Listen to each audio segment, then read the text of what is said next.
Notre invitée politique ce dimanche est Mathilde Panot, députée La France Insoumise du Val d'Oise, également vice-présidente du groupe parlementaire.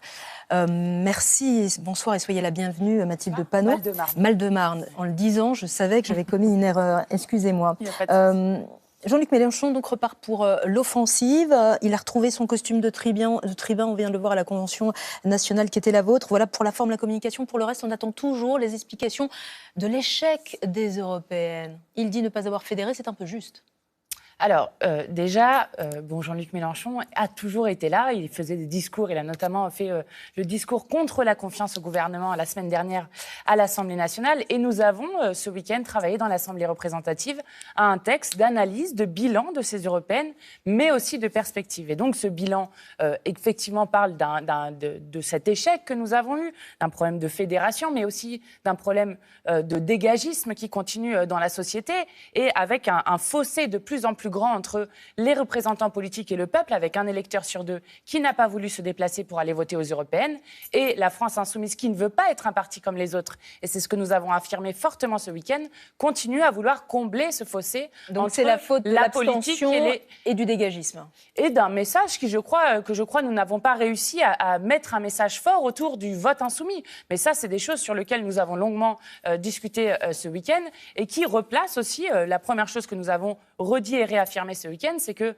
la France insoumise avait pour objectif de gouverner ce pays, non pas parce que nous avons un goût du pouvoir, mais parce que nous voulons que la vie change pour les millions de personnes de notre pays, et que les urgences écologiques, sociales et démocratiques qui sont dans notre pays ne seront pas réglées par le duel qui est en fait un duo entre La République En Marche et le Rassemblement National. Vous parlez de l'urgence sociale. Hier, Jean-Luc Mélenchon était aux côtés des salariés de General Electric à Belfort. Il a revêtu le fameux gilet jaune qui ne vous a pas porté bonheur. Vous ne parvenez pas à fédérer ce mouvement de contestation. C'est un échec ? Non, ce n'est pas un échec. Le résultat des élections européennes, c'est comme si ce mouvement des Gilets jaunes n'avait pas existé. C'est ça la réalité. Donc, ce résultat des élections européennes ne reflète pas ce qui se passe dans le pays. Parce que lorsqu'on voit ce qui se passe dans le pays actuellement, les protestations des Gilets jaunes sont toujours là. Vous avez tous les services d'urgence ou presque qui sont en grève dans ce pays. Vous avez les professeurs qui sont en mobilisation.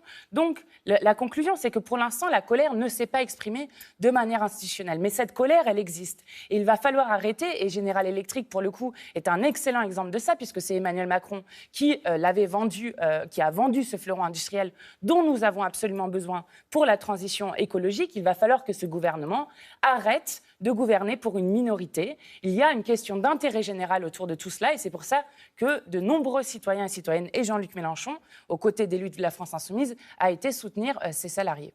Pour vous parler d'un parti de gouvernement, direction maintenant, prochaine échéance, ce sont les municipales. Ça risque d'être compliqué d'asseoir peut-être ce terrain qui vous échappe, cette proximité. Ce matin, Clémentine Autain appelait un Big Bang de la gauche. La France insoumise ne gagnera pas seule, affirme-t-elle. Est-ce que vous êtes d'accord ? Oui. Nous ne gagnerons pas seuls, mais c'est Quelle pour alliance ? Mais c'est pour ça que depuis le début, et c'est la divergence de fond que dans l'incompréhension que j'ai autour de la proposition de Clémentine Autain, dont nous avons déjà parlé, dont je ne comprends toujours pas quelle est la différence avec ce que nous sommes en train de faire. C'est-à-dire que nous avons dit qu'il fallait arrêter avec la vieille politique de tambouille où certains appareils électoraux parlaient entre soi et décidaient que finalement des électeurs leur appartenaient. Ça, c'est fini. Ça n'existe plus. Et je crois que Clémentine Autain est d'accord sur cette question. Donc, qu'est-ce qui reste ? Quelle est la manière de faire de la politique et de fédérer ? La première des choses, c'est de fédérer autour de notre programme L'Avenir en commun. Et avec ça, nous sommes aujourd'hui le seul groupe qui a, notamment dans son groupe parlementaire des 17 que nous sommes, des personnes de différents élus, de différents partis, d'horizons professionnels divers, d'horizons militants divers, et nous continuons à créer ces réseaux et à fédérer autour du programme. Et puis la deuxième chose qu'essaye de faire la France insoumise, c'est de dire que la politique, ce ne sont pas seulement les élections. La politique, c'est aussi partir du quotidien, faire de l'auto-organisation et dire que la politique peut d'ores et déjà, même si nous ne sommes pas au pouvoir, changer la vie quotidienne des gens. La donne a changé depuis peu. Vous avez un nouvel adversaire, Europe Écologie Les Verts, 3e aux élections européennes. Ça change aussi la donne, hein ? Alors ça change la donne, sachant que quand même le paysage politique est assez instable, puisque pour ceux qui ont voté pour Europe Écologie Les Verts, pratiquement 30% des gens ont choisi dans les 3 derniers jours de voter pour eux. Ça montre quand même qu'il y a une conscience écologique très forte qui monte dans le pays. Et ça, c'est très bien. Par contre, nous le disons fortement. Nous sommes pour une écologie populaire aux côtés des jeunes en grève pour le climat et aux côtés des gilets jaunes aussi qui demandent que les plus gros pollueurs payent d'abord.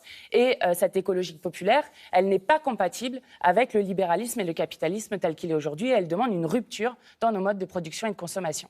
Mathilde Panot, députée France Insoumise du Val-de-Marne. Merci infiniment d'avoir accepté l'invitation du Soir 3.